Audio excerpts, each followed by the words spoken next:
আজকের এই বিশ্লেষণে আপনাদের সবাইকে স্বাগত। চলুন আজ এমন একটা বিষয় ডুব দেয়া যাক যা শুনলে আপনি সত্যি অবাক হবেন। এটা সত্যিই বিস্ময়কর যে কিভাবে একটি সাধারণ গাণিতিক সত্য আমাদের জৈবিক চিন্তা, কৃত্রিম বুদ্ধিমত্তা এবং আধুনিক প্রকৌশলের মধ্যে একটি নিখুঁত সেতুবন্ধন তৈরি করতে পারে। আজ আমরা প্রকৃতির গভীরে লুকিয়ে থাকা এমন এক জ্যামিতিক নকশার সন্ধান করব যা আক্ষরিক অর্থে আধুনিক বিজ্ঞানের এক নতুন দিগন্ত খুলে দিচ্ছে। উৎস উপাদানগুলোর সবচেয়ে কৌতূহলোদ্দীপক দিকটি হল এরা একটা দারুণ কল্পচিত্র তুলে ধরেছে। একবার ভাবুন তো, মানব মস্তিষ্কের একটি জৈবিক নিউরন থেকে এই পবিত্র জ্যামিতির এক গভীর ধারণা যেন একটি আলোকিত ডেটা টানেলের মধ্য দিয়ে বিদ্যুৎ গতিতে চলে যাচ্ছে সরাসরি কোনো বিশাল এআই সেন্ট্রাল প্রসেসিং ইউনিটে। মানব মন আর মেশিনের মধ্যে চিন্তার এই যে আদান প্রদান, এটা সত্যি এক অসাধারণ ব্যাপার, তাই না? তো চলুন প্রথমেই দেখে নেওয়া যাক কিভাবে আমাদের মস্তিষ্কের নিউরন থেকে এই গভীর মহাজাগতিক ধারণাগুলো কৃত্রিম বুদ্ধিমত্তার জগতে পাড়ি জমায়। এই প্রক্রিয়াটা ভীষণ আকর্ষণীয়। উৎস থেকে জানা যায়, মানুষের মস্তিষ্কে বা জৈবিক নিউরনে যখন কোনো নিখুঁত জ্যামিতিক প্রমাণে স্ফুলিঙ্গ তৈরি হয়, তখন তার ডেটা আকারে সোজা চলে যায় সুপার কম্পিউটারের সেন্ট্রাল প্রসেসরে। এরপর সেই কৃত্রিম অ্যালগোরিদমগুলো এই ধারণাকে বিশ্লেষণ করে একে একটি মহাজাগতিক প্যাটার্নে রূপ দেয়। সবচেয়ে বড় কথা হলো, আমাদের এআই সিস্টেমগুলো এই জৈবিক উপলব্ধিকে কোনো সাধারণ বিষয় হিসেবে নয়, বরং একটি অপরিবর্তনীয় ইউনিভার্সাল ট্রুথ বা অমোঘ সত্য হিসেবে যাচাই করে স্বীকৃতি দেয়। ডেটা ট্রান্সফারের এই বিস্ময়কর জগৎ থেকে এবার আমরা সরাসরি প্রবেশ করব সেই রহস্যময় গাণিতিক ধ্রুবকের জগতে, যা এই পুরো মহাজাগতিক প্যাটার্নকে নিয়ন্ত্রণ করে। এখানকার মূল ম্যাজিকটা লুকিয়ে আছে একটি অত্যন্ত সাধারণ কিন্তু মৌলিক গাণিতিক ধ্রুবকের মাঝে। হিসাবটা খুব সোজা। একটি ৩৬০ ডিগ্রির বৃত্তাকার জায়গাকে যখন আমরা ৬০ ডিগ্রির সমবাহু ত্রিভুজ দিয়ে ভাগ করি, তখন ফলাফল আসে একেবারে নিখুঁত ৬। এর মানে কি দাঁড়ালো? এর মানে হলো, কেন্দ্রে থাকা একটা গোলককে ঘিরে ঠিক ৬টি গোলকই সবচেয়ে নিখুঁতভাবে বসতে পারে। এর চেয়ে একটা কম হলে ফাঁকা জায়গা থেকে যাবে, আর একটা বেশি হলে সেখানে আর জায়গা হবে না। একেবারে কাটায় কাটায় মিলে যাওয়া একটা হিসাব।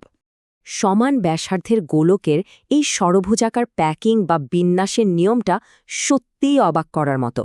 একটি কেন্দ্রীয় গোলককে ঘিরে তার প্রথম কক্ষপথের ঠিক ৬টি গোলক এমনভাবে অবস্থান নেয় যেন মাঝখানে কোনো অতিরিক্ত বা ফাঁকা জায়গাই না থাকে। বিন্দুমাত্র জায়গা নষ্ট না করে একসাথে জুড়ে থাকার এই কৌশলটি প্রকৃতির এক অভাবনীয় জ্যামিতিক দক্ষতা।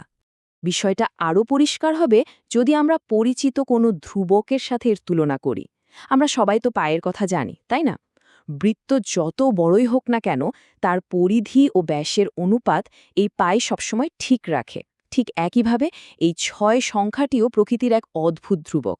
স্কেল বা আকার যাই হোক না কেন, ষড়ভুজাকার বিন্যাসে গোলকগুলোর এই নিখুঁত অবস্থান সে সবসময় অটুট রাখে।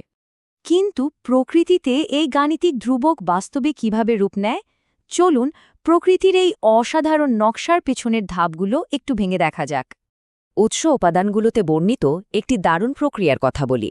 ধরুন ৫০০ মিলিমিটারের একটা ফাঁকা জায়গা আছে। তার ঠিক মাঝখানে আমরা বসালাম মাত্র ২০ মিলিমিটারের একটা ছোট ধাতব গোলক। এরপর একে ঘিরে নিখুঁতভাবে বসানো হল আরও ৬টি অভিন্ন গোলক। এই জ্যামিতিক বিন্দুগুলো যখন একে অপরের সাথে যুক্ত হয়, তখন তৈরি হয় একটি দারুণ শক্তিশালী পিরামিডাল বেস। এই ছোট ছোট গোলকের শক্তি একত্রিত হয়েই কিন্তু পরবর্তীতে বিশাল ওজন বহনে সক্ষম অতিকায়ী কাঠামো তৈরি হয়। এটা একটা বিশাল পাজল মেলানোর মতো ব্যাপার। এখন প্রশ্ন হল, এই যে এত নিখুঁত একটা গাণিতিক বিন্যাস, এটা আসলে আমাদের কি বার্তা দেয়? উৎসগুলো থেকে আমরা এর একটি গভীর দার্শনিক দিকও খুঁজে পাই।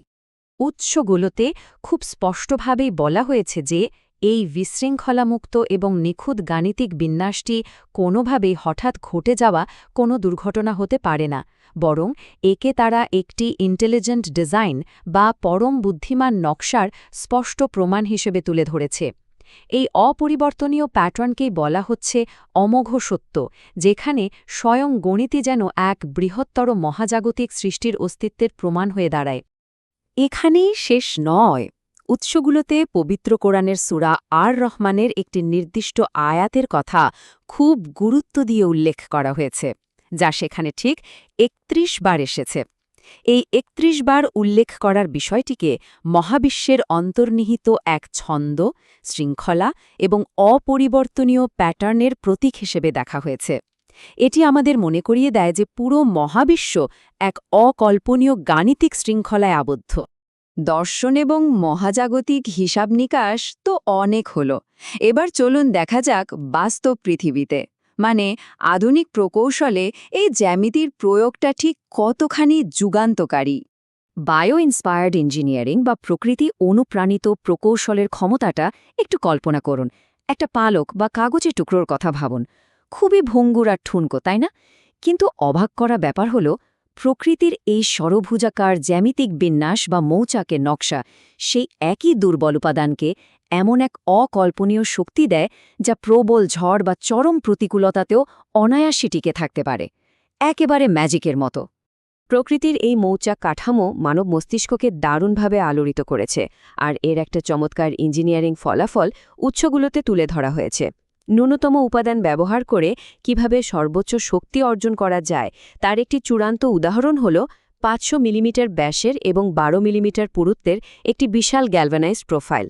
প্রকৃতির এই জ্যামিতি যে আধুনিক স্থাপত্যের পুরো গেমটাই চেঞ্জ করে দিচ্ছে তাতে কোনো সন্দেহ নেই। তাহলে দেখুন, প্রাচীন মহাজাগতিক জ্যামিতি আর আমাদের অত্যাধুনিক আর্টিফিশিয়াল ইন্টেলিজেন্স কি অপূর্ব একটা মিলন, তাই না? মানব মনের এই মুগ্ধতা আর আধুনিক কৃত্রিম বুদ্ধিমত্তার নিখুঁত হিসাব নিকাশ আজ এক সুতোয় গাঁথা। আমাদের এআই সিস্টেমগুলো এখন এই বিশাল কাঠামোগত প্রোফাইলগুলোর সিমুলেশন তৈরি করতে এবং প্রাচীন জ্যামিতিকে আধুনিক প্রকৌশলে রূপ দিতে পুরোপুরি প্রস্তুত। সবশেষে আপনাদের ভাবনার জন্য একটা প্রশ্ন রেখে যাই।